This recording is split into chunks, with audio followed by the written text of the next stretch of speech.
Hi, hope everybody is doing great. I'm going for a long walk and I hope I'm not going to huff and puff all the way through, although I hope I'm in better shape than that. I feel bad I wasn't able to do a recording on Friday. I had a crazy week. It's becoming the norm with me. I think I should only start reporting when I have a good week. But they're all good in the end. If you have faith in Hashem, it's all for the good. And you have to face each challenging moment with grace and class, integrity, and know that God is behind every single thing that happens to you. The good, the bad, and the ugly. And sometimes what appears bad initially really is very good for us. We just don't see the bigger picture. It's interesting on this walk, because weird things always happen to me on these walks. So I see a shadow of a squirrel just running down the sidewalk. And I was looking for the squirrel, and I have yet to find him, but the shadow kept going. So that was very weird. Turned it into a little bit of a philosophy in life, is that we don't always see the source. We just see the reflections. We really don't know what's behind the movements and why things happen. And even if we can guess it, and some things seem obvious, predictable, whatever it is, we still don't know. So I felt bad, like I said, I didn't speak about Parashat Shaftim, which is a very interesting parasha, as they all are. And it starts off by saying, as the Jews are going to go into Israel, and Moshe is giving them instructions what they have to do once they enter the land. And the instruction, and it's based on the name, the title of the parasha we just read, Shoftim, which is judges. And it says, you shall set up judges and like law enforcement officials. Like in Hebrew it's a little bit different, but basically like watch guards on your behavior. But these were not watch guards like police or community patrol. These are real Torah scholars who, because at that time, everyone was living on a very high level, and basically what could go wrong was usually based on not knowing how to obey the Torah. So the rabbis look at it in that way, but it's also interpreted a little bit differently. Let me just look if this is recording and I'm talking to my imaginary squirrel. Hold on a second. Yeah, okay, it's working. So when it says you shall set up judges and law enforcement officials for the gates of your city, the rabbis parallel that to the gates of the human body. So the gates that they're talking about are the eyes, the ears, the nose, the mouth, the portholes through which we interface with reality and the world around us. Now we're about to approach Rosh Hashanah, and usually, an average Jew who's not religious, observant, will still go to shul on Rosh Hashanah, Yom Kippur, and they'll pray on those big days for forgiveness. But those who are a little bit more knowledgeable in Judaism know that this month, Elul, is a very important month, and this is like the preparation for Rosh Hashanah and Yom Kippur.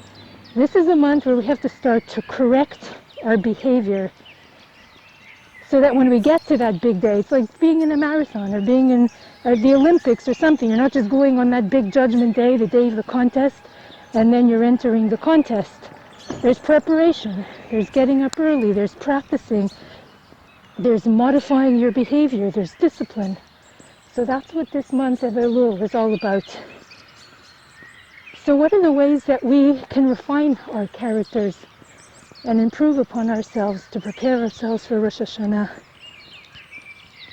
Through the portholes that I just spoke about, through the gates through which we live life, the things we hear, the things we watch, the things we say. Now, I spoke about it a few weeks ago, about being a hero doesn't mean being a superhero, coming in, saving the day, and once in a lifetime you have that opportunity to just swoop in and do the right thing. Really being a superhero is guarding your every minute. That moment where you're tempted to do something and you refrain from doing it.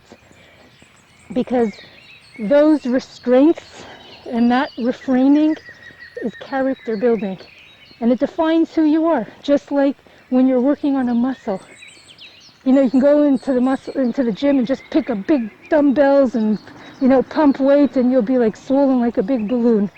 Or you could do it like my brother and his very athletic friends are inclined to do, and that is to define your muscles, to shape them. And that's what these laws and rules are all about, defining and shaping ourselves. So many of us, we think, what's the big deal? I listen to rap music or all types of music. What's the big deal? It's harmless, it's nice, it relaxes me. But all these things that we're doing, whether it's Netflix or the music we listen to or the things that we're saying, all this is defining our character. And now is the time in this month of Elul to really think twice before we watch something. I really pretty much cut out TV, and the only time I do watch is when my mother and her nurses roll into my room, or I'm sitting there and I don't want to be the commandant that comes in and says change channels. And I have to tell you, quite addictive. You get sucked into a Netflix series, it's more addictive than chocolate chip cookies. And I can really understand how that can intrigue you. Except that those things give us false values. A lot of times when I even am tempted to okay, I'll just sit in the room with them, but I'm going to study Torah while they're doing that, you can't even do it. It's an insult to the Torah, because all the words that they're using and the values that they're pushing, I'm going to close my book. I'm like, Hashem, I'm sorry, I'd rather close the book than read your holy book while all this trash is unraveling before my eyes and ears. So, you watch these movies, and you think it's innocent, and then you look at your wife, and she ain't as pretty as the girl in the Netflix series. And you listen to this music, and it helps you not value women. When you listen to all this hip-hop garbage, whatever they're listening to today. I don't know, maybe I'm very outdated in what's going on, but all I know is what is going on is trash. And by absorbing it and eating it, we're becoming trash too. And one of the greatest things that we could do, now I see a real squirrel. So I take a picture of it and put it on. No more shadows, now it's a real squirrel. So all these things that are feeding our spirit, we really have to think about it, because it does affect our behavior. Lashon hara, speaking bad about people. This is really, these are all the fences that are protecting the city. What's the city? We're the city. So we have to really guard what's going into our system and also what's coming out. Speaking bad about people, and in Judaism, it's not just like in civil law that if it's true, it's okay. If it's true, it's also not okay. Unless you specifically have to warn somebody that somebody can do them harm or poses a threat to them, either physically or business-wise. And even then you have to, rein in the gushing of bad talk. Don't let it just pour forth. Because God created the world with words, we know this, it's an oft-repeated phrase. And we destroy the world with our words, with Lashon hara, with evil intent, whether true, not true, whatever it is. We really destroy the world with our words.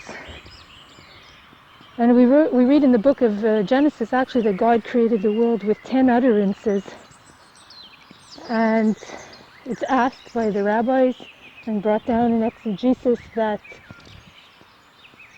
why did God have to create it with 10 statements? Why couldn't God just create the world in one statement? He's God. And the answer is because a world that's created with 10 sentences is harder to destroy. And it's compared to like a window pane. If you have one big window pane and a smash goes through, a ball goes through, the whole thing breaks down. But if it's subdivided into 10, then it's not so easy to destroy the window as it would be not so easy to destroy the world. And then on the flip side is those who really try and uphold the world with prayer, with kindness, with good words, with reinforcing words to have people live their potential and do the right thing. A lot of merit for that person who tries to sustain the world, that God put the effort of 10 sentences into that world. And those 10 sentences, just to quickly say, because it's interesting, are parallel to the 10 plagues that brought down Egypt, and also to the 10 commandments.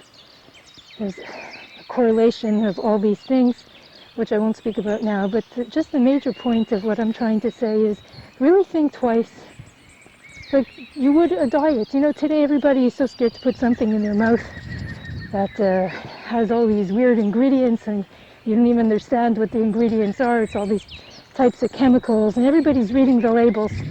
Most people I know are not looking for the kosher label. They're looking either it's keto, or it doesn't have sodium, or it doesn't have sugar. So they're reading the labels because they're worried about what they put in their body. Sorry, going uphill, so I'm out of breath a little bit. So people are reading these labels, but rarely do we take the same precautionary measures with the things that we're watching and listening to. And the places that we're hanging out, all these also affect our health. They affect our spiritual health.